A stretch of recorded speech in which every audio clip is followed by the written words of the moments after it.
BP Deepwater Horizon oil spill. Overall, we're going to talk about the history and background of the event, externalities, supply and demand, and elasticity. The 2010 oil spill. On April 20th, 2010, a Deepwater Horizon oil rig exploded and sunk into the Gulf of Mexico, just 41 miles off the coast of Louisiana. It's recognized as the worst oil spill in U.S. history. It lasted 87 days. It killed 11 people and injured 115. 1,000 miles of coastal area was impacted, from Texas to Florida. An estimated 3.19 million barrels of oil leaked into the ocean. And that translates to about 134 million gallons of oil.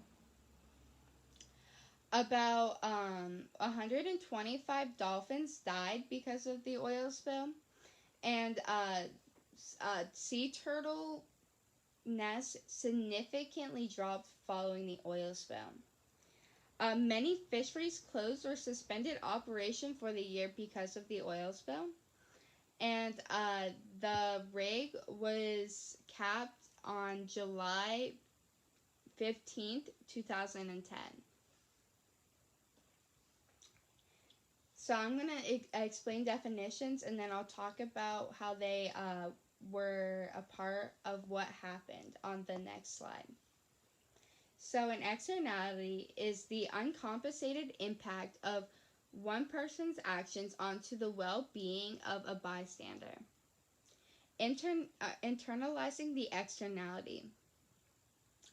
Altering incentives so people take into account the external effects of their actions. Coase's theorem.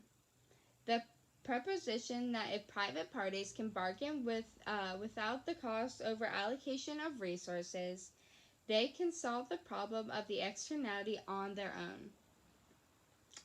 And the Clean Water Act, a U.S. federal law that regulates the discharge of pollution into surface waters, including lakes, rivers, streams, wetlands, and coastal areas. Externalities caused by BP. When the Deepwater Horizons spilled oils into the Gulf of Mexico, they caused major environmental issues. They damaged species and habitats, and some we said on 2 slides ago. So the dolphins and the sea turtles were two of the species impacted. They did about $17.2 billion in damage to the environment. They had to internalize the externality by paying back the damages they caused to the environment. As of July 14th, 2016, BP had spent $61.6 billion in court fees and penalties and cleanup costs. The Clean Water Act was violated and is one of the penalties that BP has to pay back. Croce's theorem is not applicable in this situation because there are so many parties involved that it cannot be privately solved. So this would apply for more of like you and your neighbor, and your neighbor has a barking dog, and you guys can compromise of, if I give you $10, will you take the dog inside, type of thing. Okay, and now we'll look at the graph. So the graph is of a negative externality. It's a negative externality because the effects onto the bystander were negative, and the actions caused by BP. So the cost of the oil they lost are the private costs, and so the damages that they did to the environment are the external costs. So now they have to pay the social costs, which is the damages of the environment plus the cost of the oil they lost themselves. So not only did they lose 134 million gallons of oil, but they also have to pay back what those gallons of oil did to the environment. So that is the amount of money it will take to fix the harm that the oil spill did to the environment. Go.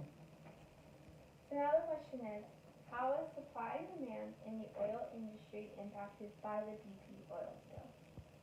But first we need to know 4 definitions. The first one is the law of demand, which is an increase in price decreases the quantity demanded. So the more expensive a good is, the less people are going to buy of it. And then law of supply, which is an increase in price causes an increase in quantity demanded. And so the more expensive a good is, the more producers are going to want to sell it because they can increase their total revenue and make more money off the consumers. Next is the change in demand curve, which shows the quantities the consumer is willing and able to buy a good at alternative prices. So in case of oil, consumers are always going to need to buy oil, whether it's producing a good, going to school or going to work, we're going to need it. So in case of oil, the price, in a sense, doesn't really matter because we need it for everyday life. And so the change in supply curve shows the quantities a good a seller is willing and able to sell it at alternative prices due to the cost of production. And so in the oil market, the supply and demand was greatly impacted. And this was due to the sudden decrease in supply from the Gulf of Mexico. And so you can see on the graph, the supply curve shifted down and to the left from supply curve 1 to supply curve 2. However, you can see that the demand curve did not change in the overall market because oil is an inelastic good, and so it's always going to be demanded, it's always going to be needed. And so in a sense, the price of oil doesn't really matter because we need it. And so as a result, there was a shortage of oil, specifically when it was supplied from the Gulf Coast. And so in order to combat this, oil suppliers increased the price of oil per barrel from $82 to $85.82 per barrel.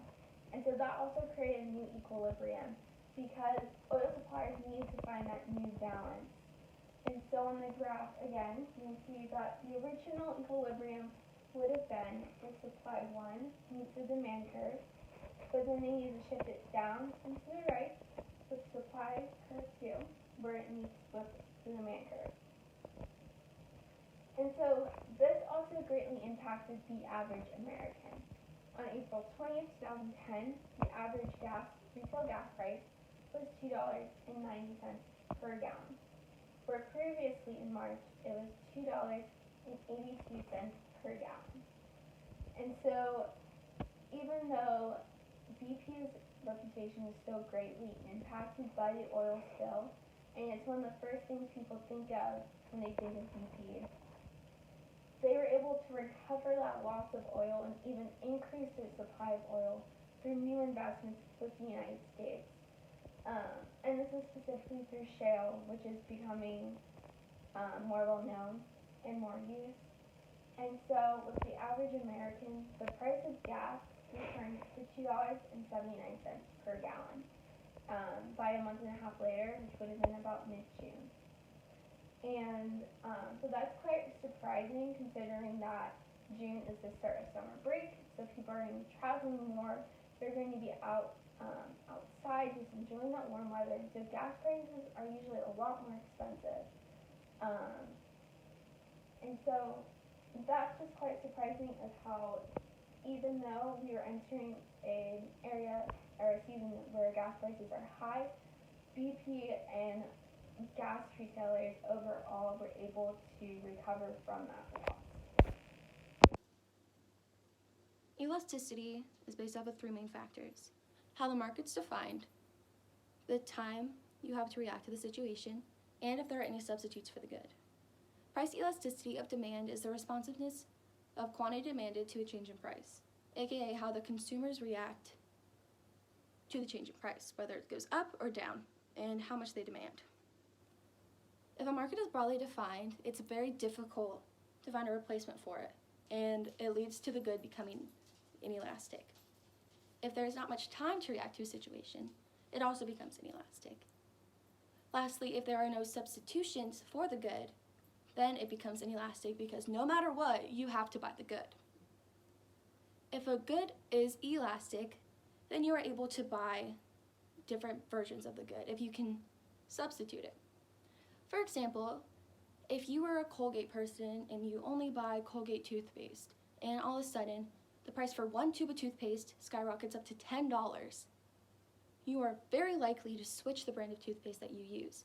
If one's being sold for $2, you are very likely to choose the $2 toothpaste over the $10 toothpaste, even if you really like the one brand that you've always used, because that good is elastic, so you have different substitutions and different versions you can buy, rather than if it was inelastic, you would be stuck paying $10 for a tube of toothpaste, even though you could easily buy something for $2. If you look at the graphs, an inelastic graph is going to be more steep. The demand curve won't change. It'll stay as a line. Even if price changes or the supply given is changed, the demand for the good will remain the same because there are no substitutions for the good.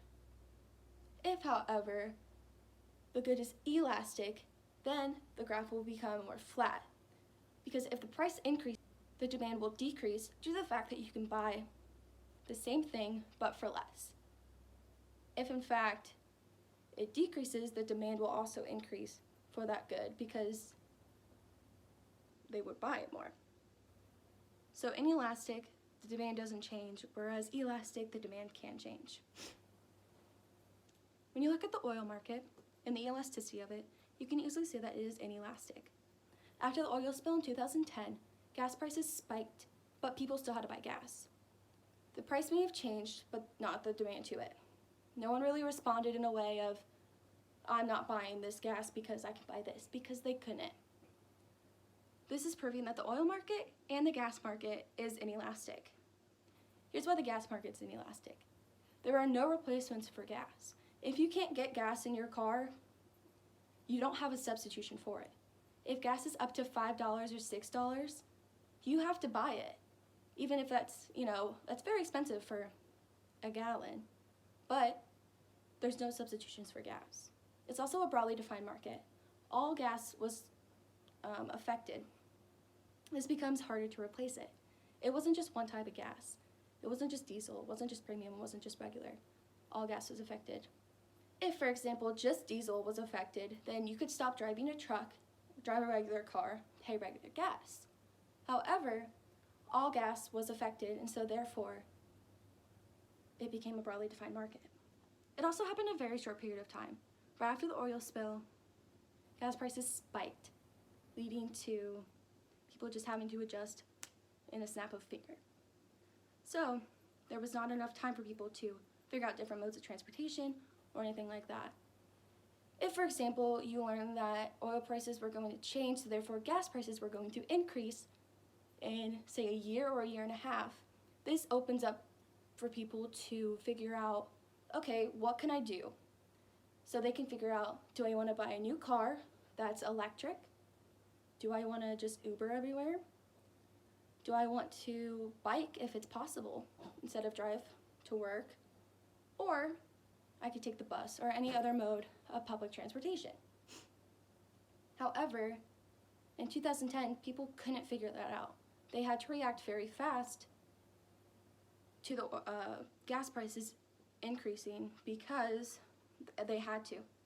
So when a good is inelastic, you have to react immediately, and the reaction is going to be the same as if it didn't increase because there are no substitutions.